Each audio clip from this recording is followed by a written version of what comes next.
Wahyu wabarakatuh.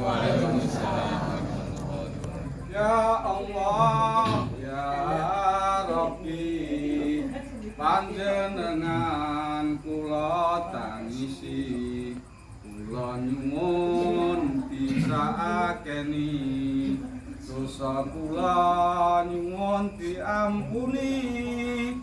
Para santri putra lan putri mulai iki saged ngaji kanggo sangu yen wis mati, yen ditimbali marang Gusti kabeh manungsa bakale mati, yen wis mati terus diadusi diuduni ya dimenyai dipocong karo kain mori dicekake terus disolati dilebokke ning jero jebuli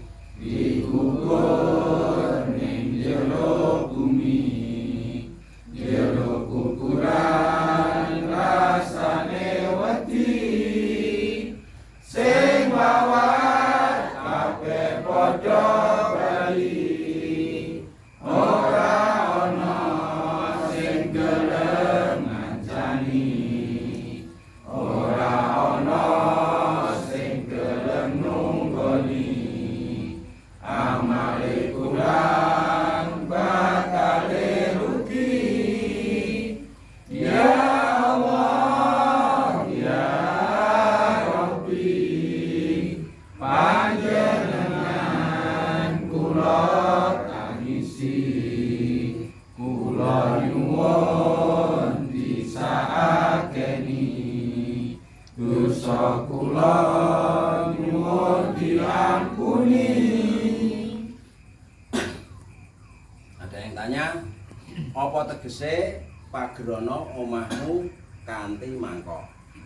Nah, maksudnya itu pagarilah rumahmu dengan melingkar. Maksudnya itu begini. Itu ajaran Sunan Muria zaman dulu. Zaman dulu itu ajaran Sunan Muria itu seperti itu. Yang artinya itu berbaik dengan tetangga, berbaik dengan sekitarnya. Makanya disuruh mageri dengan mangkok. Maksudnya begitu. Kudus itu dibagi dua. Kudus Kulon dan Kudus Wetan. Kudus Kulon itu dulu ajarannya Sunan Kudus itu rata-rata Kudus Kulon. Yang Kudus Wetan itu ajarannya Sunan Muria, hampir rata-rata. Makanya Kudus dibagi dua. Dibagi dua. Di dalam sejarah itu Kudus Kulon dan Wetan. Yang membatasi Kudus Kulon Wetan itu yang mana? Ya Kali Gles itu, Sungai Gles itu. Kali Gles itu, Kali Gles ke barat itu disebut Kudus Kulon. Kali Gles ke timur itu disebut Kudus Wetan. Karena di Kudus ada dua kasunanan, dua sunan saat itu susuhunan. Jadi yang barat itu dikuasai Sunan Kudus, maksudnya di dalam dakwahnya Sunan Kudus itu khusus Kudus Kulon. Yang Kudus Wetan, Kudus Timur, maksudnya yang Kudus Kulon atau Kudus Barat itu Sunan Kudus. Yang Kudus Wetan atau Kudus Timur itu riwayatnya itu areanya Sunan Muria. Jadi dakwahnya itu dibagi dua. Nah itu yang ditanyakan tadi kurang lebih seperti itu. Untuk Kudus Timur, Kudus Wetan tadi, Wetan Kali, maksudnya Kali Glis, maksudnya Kali Glis. Nah itu dulu dari Sunan Muria turun ke anaknya yang terkenal. Itu Panembahan Penghulu atau disebut Panembahan Jogodipa. Itu anaknya Sunan Muria. Anaknya Sunan Muria kan banyak. Salah satunya Saridin Pati itu anaknya Sunan Muria. Lah istri Sunan Muria itu adiknya, rayinya Sunan Kudus. Jadi adik kandungnya Sunan Kudus dapat Sunan Muria. Punya anak kayak Saridin itu termasuk. Terus yang anaknya banyak. Yang terkenal itu Panembahan Penghulu atau Panembahan Jogodipa yang mengajarkan, yang menurunkan pelajarannya Sunan Muria yang khusus Kudus Timur. Nah, Kudus Barat dikuasai Sunan Kudus. Saat itu para santri Sunan Kudus. Nah, yang menguasai di Kudus Barat itu Sunan Kudus. Setelah Sunan Kudus tiada, ganti yang menguasai anaknya Panembahan Kudus atau disebut juga namanya Amir Hasan atau disebut Panembahan Kudus. Cuma dia sebentar saat mengajarkan di Kudus, cuma sebentar, terus pindah ke Jawa Timur sampai ke Madura sampai ke Kalimantan. Itu untuk Amir Hasan, anaknya Sunan Kudus yang pertama. Lah, karena Sunan Kudus Panembahan Kudus atau Amir Hasan sudah berpindah dari Kudus, yang melanjutkan dari Sunan Kudus itu siapa? Anak adiknya lagi, namanya Panembahan Palembang. Cuman Panembahan Palembang perginya ke luar Jawa. Akhirnya dipimpin Kudus itu oleh Panembahan Makaos atau disebut Mengaos. Mengaos itu mengaji, disebut Panembahan Makaos atau Mengaos. Itu adiknya Panembahan Palembang. Panembahan Makaos atau Mengaos itu disebut Yek Soleh, zaman dulu disebut Yek Soleh. Nah, Palembang itu disebut Yek Hamsah. Kalau orang-orang Kudus pada dasarnya Sayyid itu panggilannya Yek, kurang lebih seperti itu. Yek itu maksudnya Sayyid gitu. Karena mungkin Sunan Kudus maupun Sunan Muria atau siapapun lah yang pada saat berdakwah itu mungkin masih ada keturunan dari Arab Saudi atau bagaimana, pokoknya dipanggil masih ada keturunan Sayyid atau bagaimana panggilannya. Kalau di Kudus itu Yek atau Sayyid atau disingkat orang Jawa, khususnya orang Kudus itu memanggilnya Yek, kurang lebih seperti itu. Itu yang mengurus di Kudus Kulon. Kudus Kulon jadi Panembahan Makaos atau Mengaos. Dia punya adik namanya Panembahan Kodi. Panembahan Kodi itu berdakwahnya dibagi, bukan di Kudus lagi, tapi di Sumatera, di Bri Palembangan. Itu Panembahan Kodi. Adiknya jadi adiknya dari Panembahan Makaos. Saudaranya Panembahan Makaos pindah di Bri Palembangan di Sumatera, itu Panembahan Kodi. Punya adik lagi namanya Panembahan Karimun.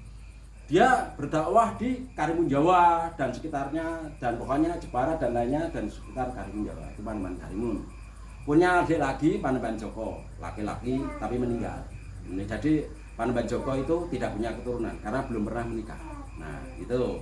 Jadi Sunan Kudus yang anaknya yang saya sebutkan tadi laki-laki semua yang mengurus di Kudus sekarang itu terakhir, dan turun-turunannya itu yang berada di Kudus itu masih ketelahnya rata-rata Panembahan Palembang dan Panembahan Makaos atau Mangaos. Nah, Panembahan Kodi tadi atau punya adik Karimun, Panembahan Karimun punya adik lagi namanya Panembahan Joko, mati masih muda, punya adik lagi Ratu Pakojo. Ratu Pakojo perempuan, punya adik laki, adik yang paling kecil Ratu Prodo Binabar atau Prodo Binalar, yang menikah dengan Pangeran Poncowati, menantunya Sunan Kudus. Jadi ini yang berhubungan dengan apa yang ditanyakan tadi, itu kurang lebih itu gitu, antara Kudus Kulon dan Kudus Wetan pembagian dakwah. Jadi makanya sama-sama bertoleransi. Mereka berdakwah itu sama-sama bertoleransi terhadap agama-agama lain. Mereka itu menyatukan, membuat akor dan lain-lain. Karena di Kudus itu pada saat itu zamannya Hindu, zamannya Buddha dan lain-lain. Dia waktu berdakwah seperti Sunan Kudus, waktu berdakwah tidak boleh memotong sapi. Rata-rata Kudus Kulon hampir rata-rata terahnya dari Sunan Kudus atau warga sekitar Kudus Kulon rata-rata tidak berani memotong sapi karena waktu itu menghormati agama Hindu. Kalau yang Kudus Wetan karena ajarannya Sunan Muria dan lagi, jadi mungkin karena dulu kan yang Hindu bloknya paling banyak Kudus Barat atau Kudus Kulon. Nah, untuk Sunan Muria itu pelajarannya yang masih ada itu yang mana? Sampai sekarang masih ada. Itu loh tahlil. Tahlilan kalau ada orang meninggal. Di Arab Saudi, ingat, tidak ada tahlilan seperti yang ada di Jawa sekarang ini. Di Arab Saudi orang meninggal udah, nggak seperti sekarang ini ada kayak bancaan tahlilan kayak orang Jawa sekarang kan ada orang meninggal ada 3 hari, 7 hari, 40 hari, 100, mendak pisan setahun, mendak pindo dan nyewu itu dulu ajaran-ajaran Hindu Buddha itu seperti itu. Semestinya oleh Sunan Muria dirubah. Tetap dia memakai toleransi, pakai 3 hari, ada yang 7, 40 hari, 100 hari, 1 tahun, mendak pisan, mendak pindu, 2 tahun, dan nyewu. Nah, itu dulu aja zaman Hindu dirubah sama Sunan Muria, sekarang dikasih ajaran ayat-ayat Al-Quran. Jadi sekarang kan kalau ada yang bilang, kiai bilang begini, oh itu seperti bacaan tahlilan dan lain-lain, misalkan seperti yang kalau orang meninggal itu bid'ah. Ada yang membenarkan, ada yang tidak. Kenapa bisa saja orang itu dibilang bid'ah? Karena zaman Rasul tidak pernah mengajari seperti itu. Tapi itu tidak apa-apa, gitu loh. Walaupun ada yang berkata bid'ah, memang kadang orang kiai-kiai bilang, oh itu nyewu, dadak bengek itu seperti kayak nyatus, mendak pisan ndok itu bid'ah karena di Arab Saudi tidak ada.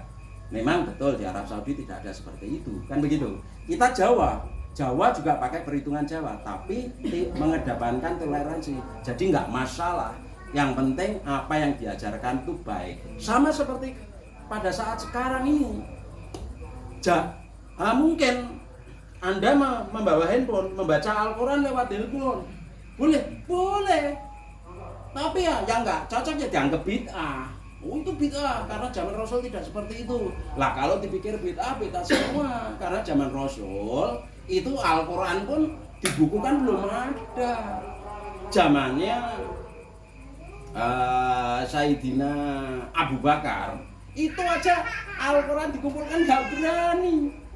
Yang pertama kali usul itu Sayyidina Umar mengusulkan bahwa Al-Quran dulu kan ditulis di batu, dikulit-kulit dan lain-lain, kulit unta dan lain-lain ditulis batu, akhirnya dikumpulkan menjadi soft, sekarang jadi dibukukan jadi Al-Quran. Itu usulnya zaman Sayyidina Umar bin Khattab. Setelah itu disempurnakan oleh Sayyidina Utsman bin Affan, dibukukan menjadi Al-Quran sekarang ini. Terus ada menurun lagi Al-Quran yang hafsah itu. Makanya kadang-kadang kan kalau dipikir ya seperti itu bid'ah karena zaman Rasul kan Al-Quran belum ada bentuknya seperti itu. Ya nggak bisa diarani bid'ah. Apa yang dilakukan asal yang diarani bid'ah itu membuat aturan baru tapi melanggar hukum agama, itu diarani bid'ah. Kalau ini orang seperti membuat aturan tapi yang ngaji dan lain-lain kan ya nggak bisa dikatakan bid'ah. Zaman dulu juga tidak ada seperti zaman sekarang, seperti berkumpul untuk zikir bareng kan nggak ada. Zaman Rasul kan nggak ada zikir bareng. Sama seperti orang sholat, orang Jawa lain dengan orang Arab. Orang Jawa kalau habis sholat kadang salaman kanan kiri, di Arab kan nggak ada. Mungkin jenengan sholat di Arab Saudi mau salaman kanan kiri dia bingung. Apa itu kan gitu.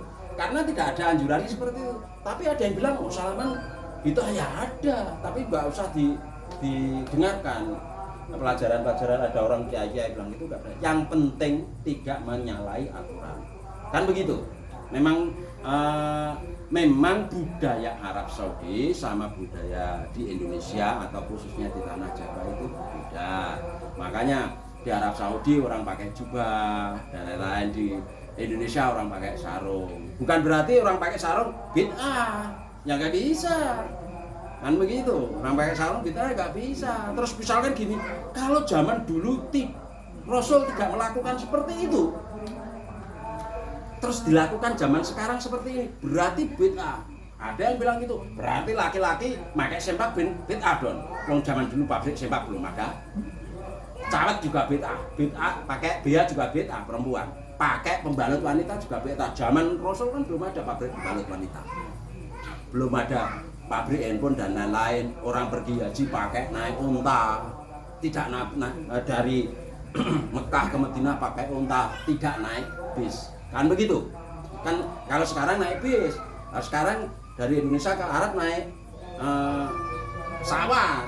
Kalau naik zaman dulu kan naik kapal dan lain-lain. Kan apakah itu disebut kita? Ya enggak. Memang zaman Rasul dari Mekah ke Madinah naik kuda. kadang naik unta. Apa kita harus ngikuti kalau dari Madinah ke Mekah itu kita naik unta atau kuda? Zamannya sudah modern. Umar bin Khattab pun berkata kepada anaknya, zamanmu pikir sendiri. Kurang lebih seperti itu. Gak iso seorang orang tua menyuruh anaknya mengikuti bapaknya, tidak bisa. Seperti misalkan aku tidak paham komputer, tidak paham laptop misalkan. Aku terus mengajarkan anakku, kamu jangan memegang laptop, memegang komputer.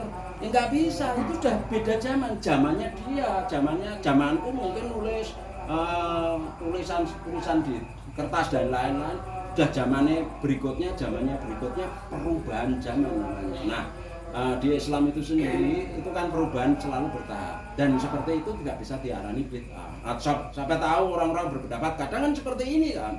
Saya dulu juga pernah punya teman yang main ke rumah saya, main ke rumahku, dia lihat foto di rumahku, dia berkata haram memasang gambar atau foto. Alasannya apa? Nggak boleh, dianggap berhala atau arca. Kan begitu. Kok kenapa kok nggak boleh? Karena pokoknya orang Muslim nggak boleh menyimpan gambar-gambar di rumah dan membawa dan lain-lain, alasannya gitu. Aku juga membantah. Kamu pegang uang enggak? Pegang. Uangmu ada gambarnya enggak? Zaman dulu kan, ya bukan zaman dulu, sampai zaman sekarang kan uang ada gambarnya. Uang 100.000 gambar orang. Nek gak mau buangi semua uangmu, aku bilang gitu. Nah itu pakai gambar. Kenapa gambar mau simpan? Apakah kamu melakukan bid'ah seperti itu? Ya nggak bisa. Makanya kalau ada orang ini bid'ah itu dipelajari dulu dari mana asal, kecuali memang dia membuat aturan sendiri dan lain-lain yang merusak agama, itu yang dilarang agama, itu yang dimaksud bid'ah itu seperti itu. Sudah paham ya? Ada pertanyaan tentang bid'ah ini? Sudah ada? Tidak ada? Sudah cukup? Sudah cukup paham ya apa yang saya terangkan tadi? Terus pertanyaan kedua tadi, sholat itu kalau sujud itu yang mana dulu yang dijatuhkan? Nah, ini ada dua pendapat. Yang paling baik pendapat itu yang dijatuhkan dulu lututnya. Kalau mau sujud, lutut baru tangan. Tapi seandainya tangan dulu boleh? Boleh, nggak apa-apa. Karena gini, kadang orang tua lututnya makduk kan sakit. Tangan dulu nggak apa-apa. Kan begitu. Islam itu mudah, tapi tidak boleh dipermudah. Kalau dianggap mudah nggak boleh, tapi dianggap mudah juga. Kalau mau sujud itu ini dulu yang jatuh. Aturannya seperti itu. Baru tangan, bukan tangan dulu, tapi turun lutut dulu baru tangan. Aturannya seperti itu. Tapi seandainya tangan dulu bagaimana? Nggak apa-apa. Nggak apa-apa. Dianggap menyalahi aturan? Enggak. Boleh-boleh saja, tidak melanggar. Cuman semampunya, mampu untuk lutut dulu silakan. Kalau nggak mampu lutut dulu, misalkan karena lutut sakit atau kalau jatuh itu lututnya benturan sakit dan lain-lain, ya pakai tangan dulu nggak apa-apa. Jadi masalah ini seperti itulah kurang lebih. Ada pertanyaan lagi tentang bab ini yang ditanyakan? Ada enggak? Cukup? Nggak ada yang ditanyakan? Cukup sekian. Assalamualaikum warahmatullahi wabarakatuh. Ya Allah ya Rahman, kumohon belas kasihan, dosaku bak air lautan, kuharapkan dapat ampunan. Majelis lembah penanggungan di setiap pengajian ingin selalu mengingatkan, sering membaca Al-Quran. Pegang HP bukanlah larangan, bolehlah buat hiburan, asal jangan sampai kebablasan.